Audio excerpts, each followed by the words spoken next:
செய்ய போகிறாய்? நான் ஓவியன் என்று தெரிந்தும் நீ ஏன் கண்ணிரண்டை கேட்கிறாய்?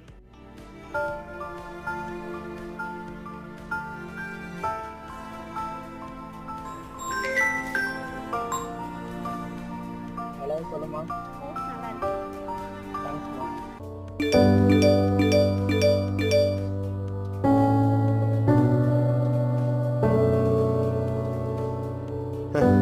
முதல்ல இதெல்லாம் வாழ்க்கைக்கு உதவுமா? எப்போ பார்த்தாலும் பொண்ணை மட்டும் தான் வரைவான் போல. இவெல்லாம் உருப்பிடுவானா?